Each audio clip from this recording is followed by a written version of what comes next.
Ce que la physique quantique nous apprend sur la manifestation. Et si la manifestation n'était pas seulement une croyance spirituelle, mais une manière différente de comprendre la réalité, l'observation, l'énergie, les possibilités et ton propre état intérieur. Et si ce que la physique quantique nous montre à l'échelle microscopique pouvait nous aider à mieux comprendre pourquoi tu ne manifestes pas seulement ce que tu veux, mais ce que tu observes, ce que tu répètes, ce que tu crois possible et surtout ce que ton corps considère comme réel. Attention, dans cette vidéo, je ne vais pas te dire que la physique quantique prouve que tu peux faire apparaître une voiture devant chez toi, dans ton salon, en fermant les yeux. Je ne vais pas te dire que tes pensées déplacent magiquement les particules. Je ne vais pas te faire un mysticisme de fou. Je veux te montrer quelque chose de beaucoup plus intéressant. La physique quantique nous apprend que la réalité est beaucoup moins figée qu'on ne le croit. Elle nous apprend que l'observation joue un rôle. Elle nous apprend qu'à un certain niveau, il existe des potentialités. Elle nous apprend que ce que l'on considère comme solide, fixe, définitif, est peut-être beaucoup plus subtil, plus vivant, plus dynamique qu'on ne l'imagine. Et quand tu relis ça à ton subconscient, à ta réalité, à ton système nerveux, à ton état émotionnel, tu peux commencer à comprendre pourquoi certaines personnes changent réellement de vie et pourquoi d'autres répètent toujours les mêmes scénarios, même lorsqu'elles veulent sincèrement manifester autre chose. Avant de commencer, si tu es nouveau ici, bienvenue. Je suis Tiffaine Murat, je travaille avec la loi de la manifestation depuis 2018 en reliant le subconscient, les neurosciences, l'identité, l'énergie, la spiritualité et la reprogrammation intérieure. Sur cette chaîne, je t'aide à comprendre pourquoi tu ne manifestes pas toujours ce que tu veux consciemment, mais souvent ce que ton inconscient considère comme, on va dire, normal. Donc abonne-toi maintenant à la chaîne si tu veux comprendre la manifestation avec plus de profondeur, plus de clarté, plus de sérénité. Mets un like sur cette vidéo si tu veux plus de contenu sur la manifestation, l'abondance, l'identité, le subconscient, les lois invisibles. Et tu peux écrire dans les commentaires le mot quantique si tu sens que tu es prêt à arrêter de voir ta vie comme quelque chose de figé. Allez, on rentre dans le sujet. Ah, j'ai oublié, je t'ai fait aussi un programme qui s'appelle Le Code Caché qui a 27 € pour les gens qui regardent cette vidéo. La première chose que la physique quantique nous apprend, c'est que la réalité n'est pas aussi solide qu'elle en a l'air. Quand tu regardes une table, un mur, un micro, l'écran, ton corps, un téléphone, un ordinateur, tout paraît solide. Mais si tu descends dans l'échelle microscopique, tu découvres que cette solidité est beaucoup plus étrange. La matière est faite d'atomes. Les atomes sont faits de particules et c'est à cette échelle-là qu'on ne retrouve pas une réalité fixe comme des petites billes bien rangées dans l'espace. On retrouve des mouvements, des probabilités, des interactions, des champs, des comportements qui ne ressemblent plus à notre monde quotidien. Et déjà rien que cela, ça devrait nous faire réfléchir. Parce que ton mental peut d'abord dire « c'est comme ça, c'est impossible, ça ne changera jamais, je suis comme ci, je suis comme ça, ma vie est comme ça, l'argent est comme ça, l'amour est comme ça. Mon passé prouve que mon futur sera comme ça. » Mais la réalité profonde n'est peut-être pas aussi figée que le mental voudrait bien nous le faire croire. Et c'est là que la manifestation devient intéressante. Parce que beaucoup de personnes ne sont pas bloquées par la réalité. Tu es bloqué par l'interprétation de la réalité. Tu n'es pas bloqué par les faits, tu es bloqué par le sens que tu donnes à ces faits. Tu n'es pas bloqué par ton futur, tu es bloqué par la répétition des anciennes perceptions. Tu peux avoir vécu l'échec, mais si tu fais de cet échec ton identité, tu bloques une autre possibilité. Tu peux avoir vécu le manque, c'est ok, j'ai vécu le manque. Tu peux avoir vécu le rejet, j'ai vécu le rejet. Mais si tu vois ça comme une vérité, alors tu bloques les possibilités. Si tu vois ça comme une prophétie, tu bloques l'autre possibilité. Ce que je veux te dire, et ce que je veux que tu comprennes, c'est la réalité que tu vis est une combinaison entre ce qui se passe et la manière dont tu l'observes. Tu ne vois jamais la réalité pure, tu vois la réalité à travers ton état intérieur, à travers ton passé, à travers tes blessures, ton système nerveux, tes croyances, à travers ton identité, à travers ton niveau de paix ou de stress.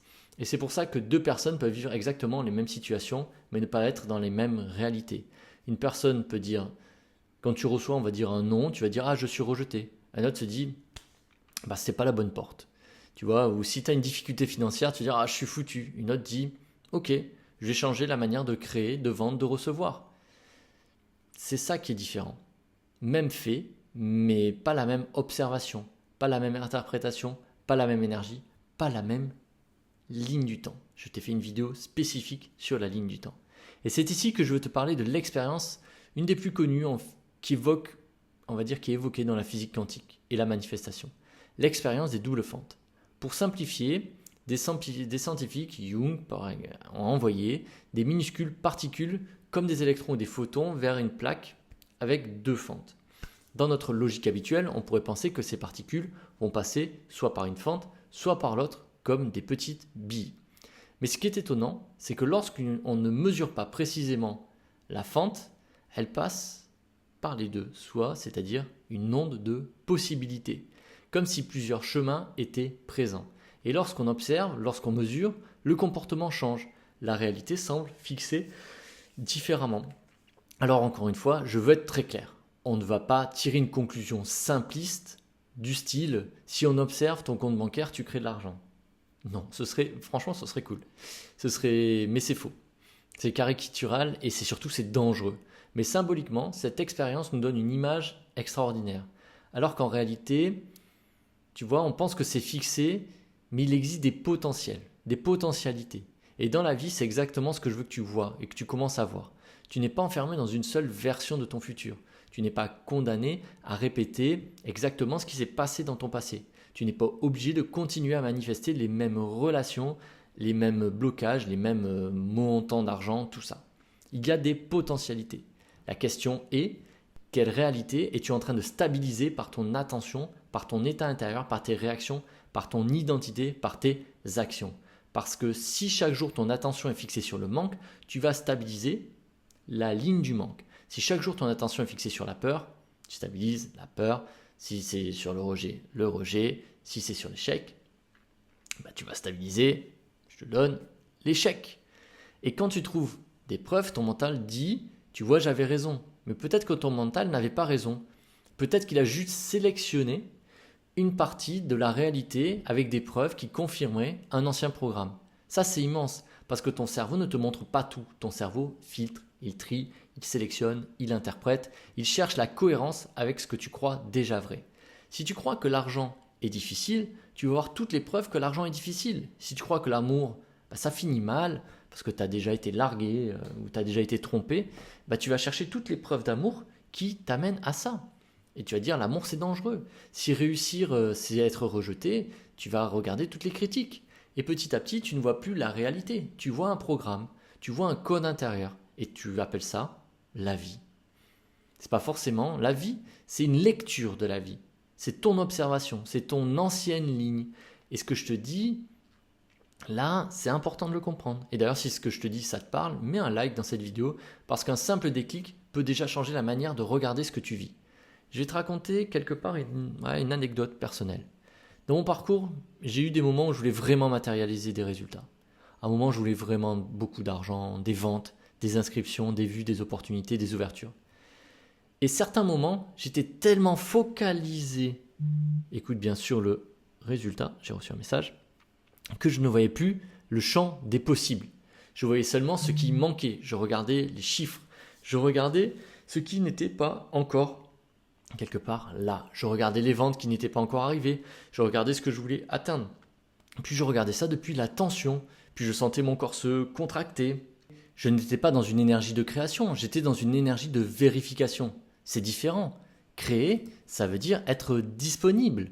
C'est pas vérifier, c'est pas chercher une preuve pour calmer sa peur. Créer, c'est ouvrir. Vérifier, c'est contrôler. Créer, c'est écouter une direction. Vérifier, c'est demander à la réalité de te rassurer toutes les 5 minutes. Quand tu plantes une graine, tu ne vas pas regarder toutes les 2 minutes si l'arbre est en train de partir. Quand je revenais dans la paix, dans mon axe, à une forme de certitude intérieure, quelque chose changeait.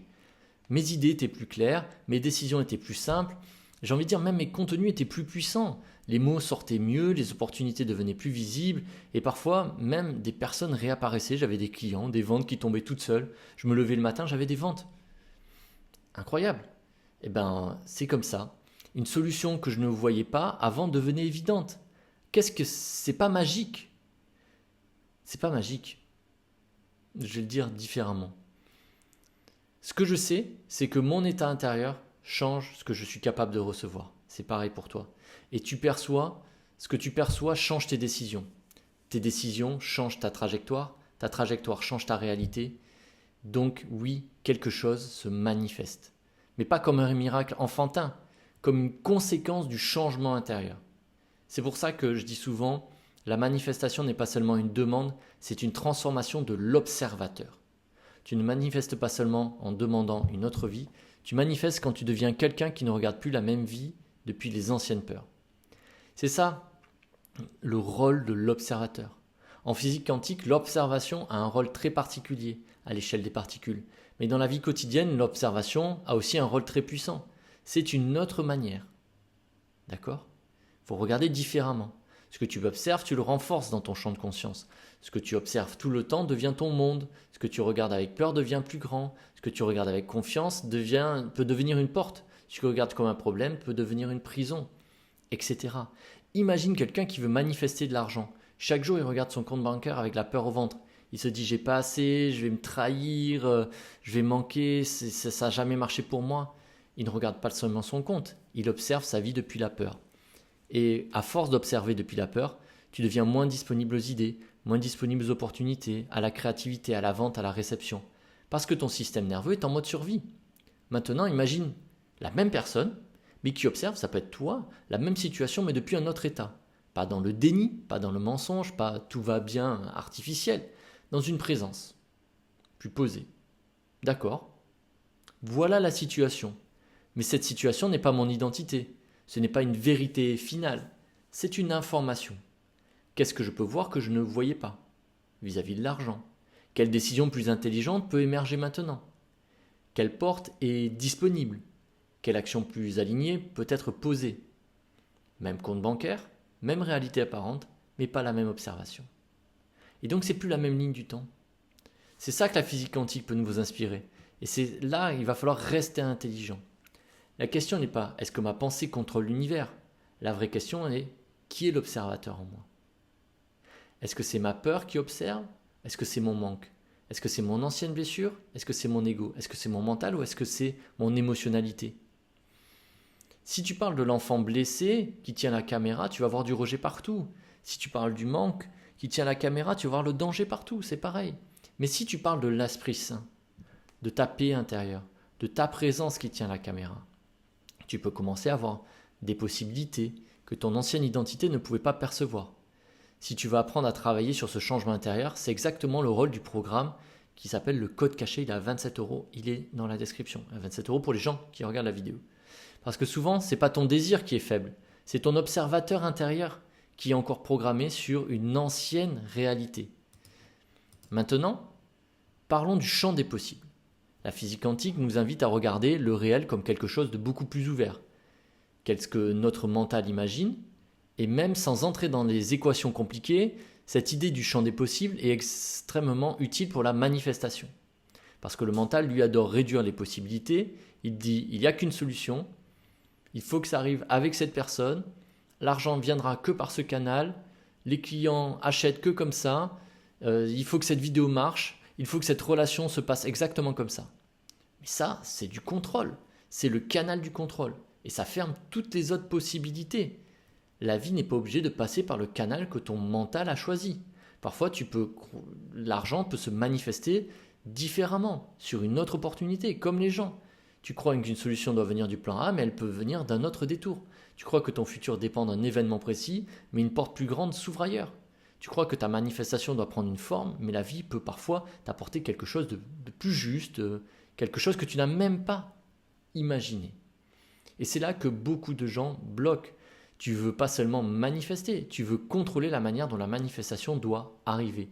Tu veux un objet, un timing, la forme. Le problème, c'est que tu fais ça, tu fermes le champ. Tu laisses plus de place à l'intelligence de la vie, à l'intuition, à l'inattendu, à ce qui pourrait être encore mieux, à des moments où tu bloques tout ça.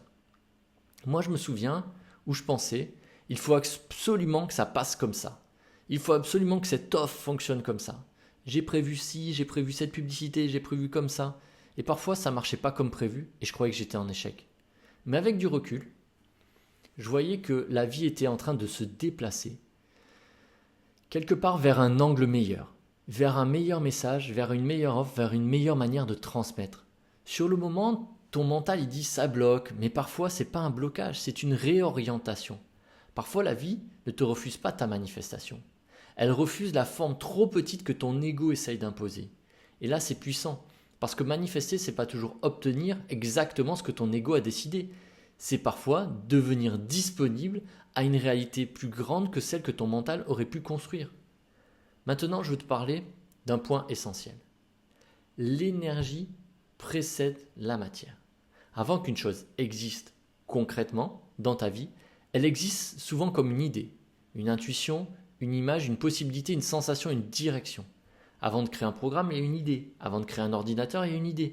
Avant de créer une entreprise, il y a une vision. Avant de changer de vie, il y a un pressentiment. Avant de rencontrer une nouvelle version de toi, il y a eu un appel intérieur. La matière est précédée par une information. Et c'est là que la manifestation va devenir concrète. Parce que si une nouvelle réalité veut entrer dans ta vie, elle va souvent commencer par une information subtile, une idée que tu repousses, une intuition que ton mental juge ridicule, une envie de créer quelque chose, un appel à publier, une personne à contacter, une décision à prendre, une direction à écouter.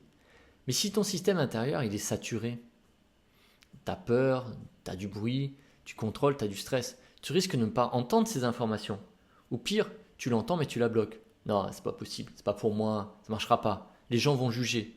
L'information elle repart, pas parce qu'elle était fausse, mais parce que ton ancienne identité n'était pas disponible pour elle.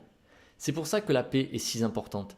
La paix elle n'est pas passive, la paix est un état de réceptivité supérieure. Quand tu es dans la paix, tu entends mieux, tu ressens mieux, tu vaux mieux, tu décides mieux, tu interprètes mieux, tu reçois mieux.